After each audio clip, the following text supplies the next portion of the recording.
wabarakatuh.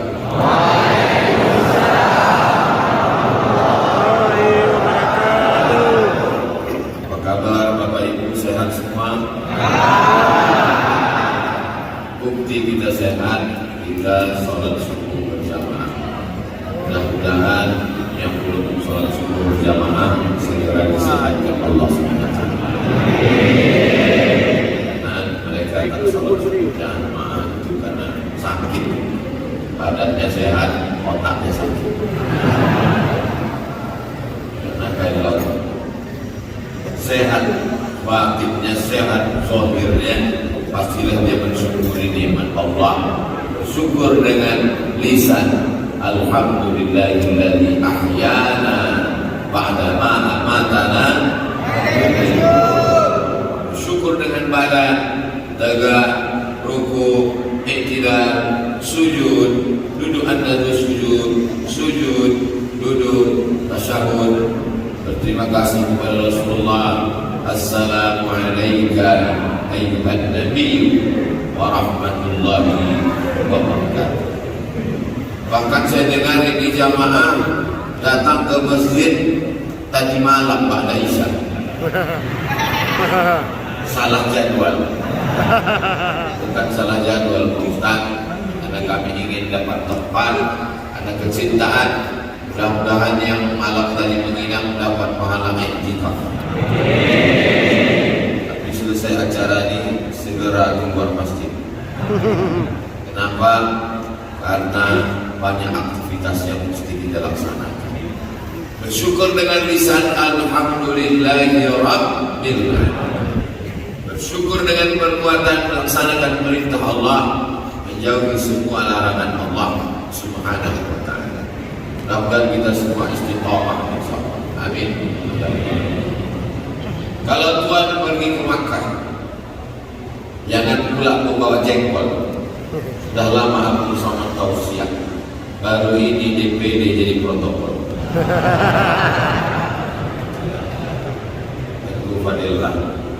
Hadir juga pada subuh yang penuh berkah ini tokoh masyarakat Nangro Aceh Darussalam, wakil kita di parlemen Bapak Abdullah Ketin, tokoh masyarakat, para abu, para abi, para tentu, para alim, para ulama. Tak dapat saya sebutkan satu persatu. Insya Allah semua yang hadir ini semuanya dimuliakan Allah Subhanahu wa ta'ala. Tema kita subuh ini tidak pakai tema. A'udzu billahi minasy syaithanir rajim. Ya ayyuhalladzina amanu ittaqullaha haqqa tuqatih wa la tamutunna illa wa antum muslimun. Ini yang akan kita kaji pada subuh ini. Kenapa itu yang Ustaz kaji? Ya karena tak ada temanya. Yang pertama, ya ayyuhalladzina amanu, hai orang yang percaya. Apakah Bapak Ibu percaya kepada Allah? Pernah menengok Allah? Pernah jumpa sama Allah? Tak pernah. Tapi kita percaya, maka itu disebut dengan iman. Jadi kalau ada orang mengatakan saya tidak percaya kepada Allah karena saya tak pernah menengok Allah, oh, besok bawa dia ke rumah sakit, suruh dokter periksa. Habis itu dokter mengatakan Bapak kena jantung koroner. Langsung dia tanya, Bapak percaya sama jantung koroner? Percaya. Bapak nengok? Tidak. Sama Allah tak percaya. Ini namanya orang percaya kepada dokter tapi tak percaya kepada Allah. Mudah-mudahan dia cepat mati. Nah, boleh. Orang yang begitu mesti didoakan supaya dapat hidayah. Allahumma hdi qaumi fa innahum la ya'lamun. Berikanlah orang yang belum dapat hidayah supaya dapat hidayah. Mereka buat salah karena tidak tahu, maka kita kasih tahu subuh ini. Kita mau kasih tahu, dia tak datang pulang. Tapi kalau tak datang ke masjid, bisa menyaksikan melalui streaming channel Ustaz Abdul Somad Official. Subscribe, like, share, dan komen. Ya ayyuhalladzina amanu, hai orang-orang yang percaya, tak pernah berjumpa dengan Nabi Muhammad sallallahu alaihi wasallam. Jangankan berjumpa langsung, mimpi tidak. Sejak ditanya, kau mimpi apa tadi malam? Kepo. Kau mimpi apa tadi malam? Dangdut. Apa yang ditengok, apa yang sering didengar, apa yang sering dilihat, itulah yang akan dibawa ke dalam mimpi.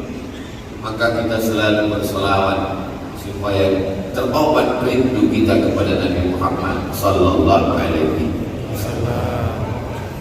Allahumma salli ala sayyidina Muhammad wa asghiril zalimin min zalimin wa akhrijna min bainihim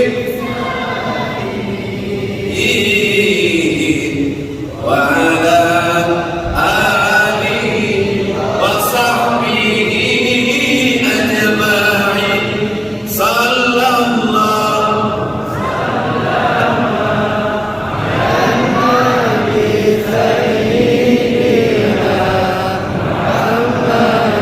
wa alihi wa sahbihi ajma'in.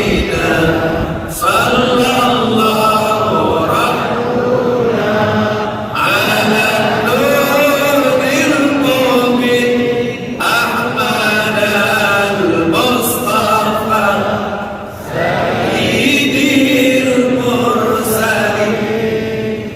Sallu ala Nabi. Salat kita di masjid ini tidak hanya mengingatkan kepada Allah, tapi memandang ke atas, ingat Masjid Nabawi karena lampunya Masya Allah. Semua orang yang datang ke masjid ini ketika melihat ke atas, Allahumma sholli ala sayyidina Muhammad, melihat lampunya yang mirip dengan Masjid Nabawi. Mudah-mudahan banyak umur kita bisa ke Madinah insyaallah. Tanggal 4 Oktober Umroh Akbar bersama Ustaz Abdul Somad, ongkos tanggung masing-masing. Saya sampai kemari dibawa oleh ketua tim UAS Namro Aceh Darussalam, namanya Al-Mukarram Ustaz Haji Nazar LC, kakak kelas saya, alumni Gontor, alumni Al-Azhar Kairo Mesir, beserta tim banyak para senior-senior kakak-kakak kelas saya.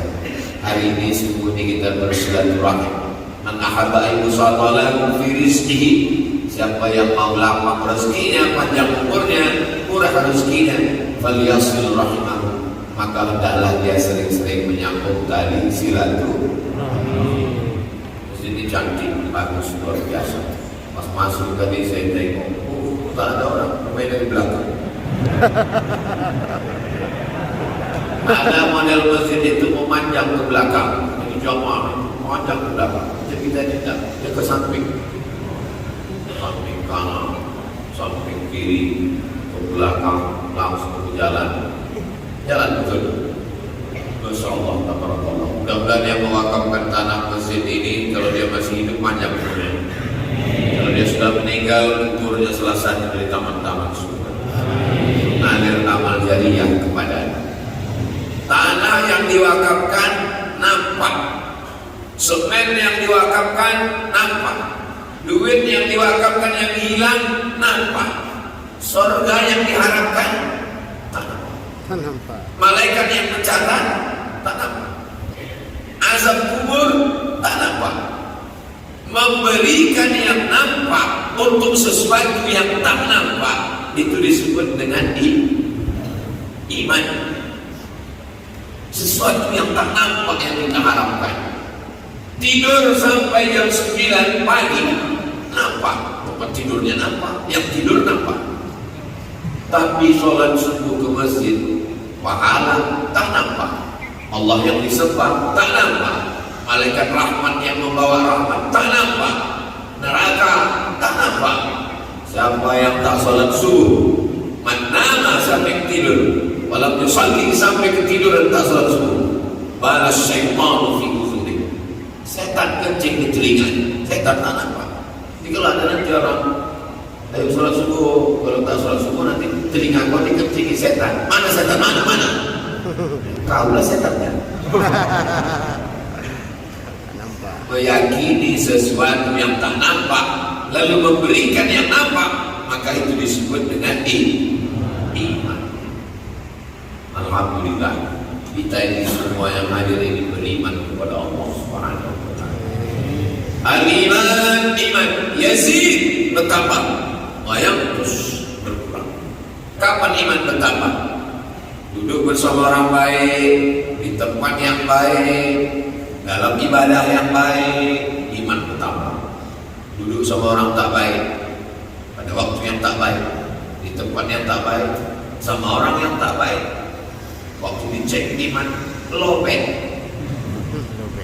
Handphone kalau tinggal satu mata, habis, lemah, khawatir, maka dia mesti dicas lagi.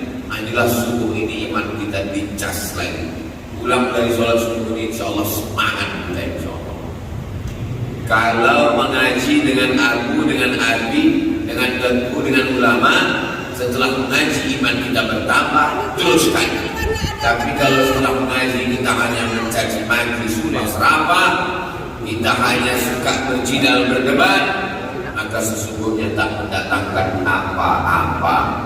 Itulah gunanya kita terus mengaji supaya kuat iman kita ini. Karena yang kita bawa mati adalah iman. Ada orang mati bawa istri, menangis istrinya pinggir kubur. Abah, habis itu nikahnya lagi. Itu juga dengan bapak itu, adik, tidak nikahnya. Tunggunya agak bapak dapat. Yang setia menemani kita hanyalah la ilaha illallah Muhammadur Rasulullah. Afdhalul dzikri fa'lam annahu la ilaha illallah. Maka dikuatkan dia dengan zikir la ilaha illallah, la ilaha illallah, la ilaha illallah. Kata Syekh Abdullah Asy-Sya'rani, bergetar dari ujung rambut sampai ke ujung kaki, mengusir hantu-hantu setan yang bersemayam dalam qalbu, dia berbisik dalam hati, alladzi yuwaswisu fi sudur, di dada yang mana? Ala fil jasadi mudghah, di dalam jasad ada segumpal, ada segempal, ada segenggam. Idza salahat jasad kullu, kalau yang segumpal ini baik, maka seluruh badan ikut menjadi baik. Itu yang disebut dengan jantung. Tapi katanya ini hati Pak Ustaz. Jantung, hati Pak Ustaz. Kita pakai dua-duanya, jantung hati. Itulah mengapa orang berzikir itu ke jantung itu dia pukulkan la ilaha illallah. Sering ada bisikan dalam jantung. Karena kalau sudah jantungnya bersih, jantung inilah yang membuat kita hidup berdegup dan berdetak. Pegang jantung sebelah kiri. Masih berdegup? Alhamdulillah. Kalau tidak, kasih tahu. Kain kafan sudah siap. Banyak jamaah ini bajunya 3 lemari. Dari mulai baju koko sampai baju batik sampai baju pesta, lengkap semuanya. Tapi ada baju yang belum dia siapkan, kain kafan.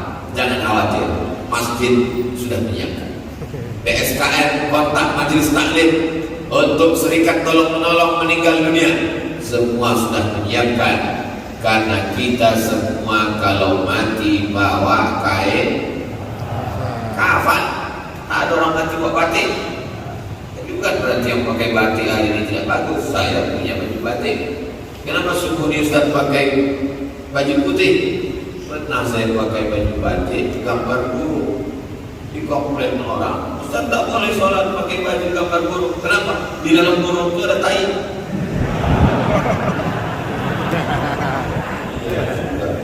Lama-lama saya yang bodoh dibuat. Karena kalau baju bergambar-gambar, Kebetulan kawannya yang di belakang itu tak menengok tempat sujud, berkata-kata cantik kali. Jadi tanda tidak salah. Kalau kita disalahkan orang jangan mau. Kau salah, kenapa pakai baju bergambar? Salah kau, kenapa kau tengok baju aku? Tengoklah tempat sujud. Kita tidak terlalu memikirkan tentang itu.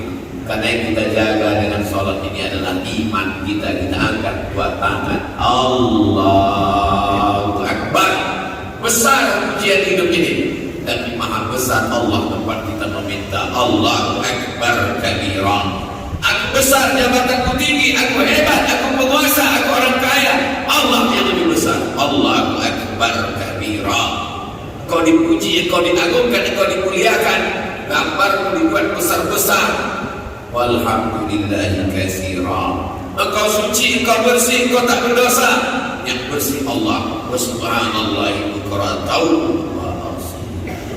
Jadi sholat itu penuh dengan perenungan kepada yang tak nampak. Itulah Allah subhanahu wa ta'ala. Sekarang banyak orang sholat tak ingat dia tak kapan dia memuji Allah. Allahu Akbar.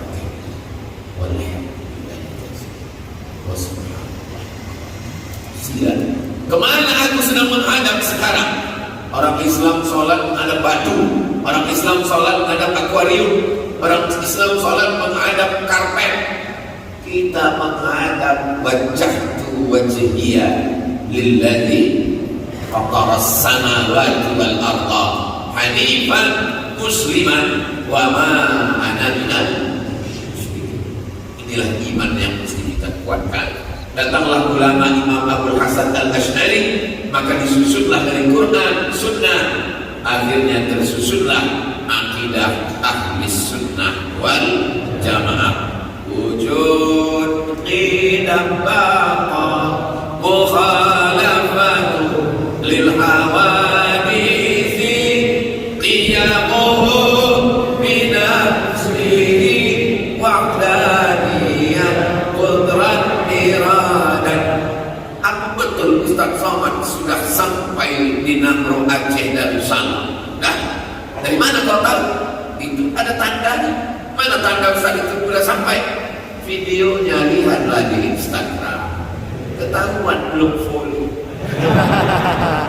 Apa betul Ustaz Somad sudah sampai ke masjid? Udah, itu ada mobil. Mobil yang mana? Ya, mobil yang mahal itu dah. Ya. Apalagi kalau bukan mobil sahabat, mobil panitia. Apa tanda Ustaz Somad sudah sampai? Itu tak kau tengok tadi orang berkerumun ramai. Itu tanda. Allah itu tandanya mana? Untuk melihat Allah tidak perlu melihat zatnya, maka cukup melihat tanda-tanda. Kalau alam semesta ini ada dengan pengaturan yang indah dan sempurna, mustahil yang ada ini bisa ada tanpa ada yang membuatnya ada. Pasti ada yang mengadakannya. Yang mengadakannya itu adalah wajib ada, yaitu adalah Allah. Itulah disebut dengan wujud. Apakah tukang itu ada? Ada. Mana tukang itu? Mana saya tahu? Tukang apa? Ini tukang yang membuat meja. Dari mana Ustaz tahu ada tukangnya? Mustahil meja ini ada kalau tidak ada yang mengadakannya. Maka tukang itu wajib ada. Walaupun tukangnya tak sholat sunnah. Mustahil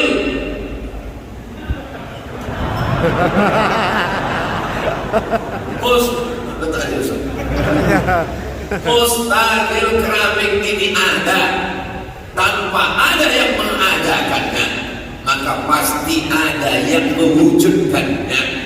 Maka siapa yang membuat alam semesta? Allah yang menatap. Gak ada Allah itu.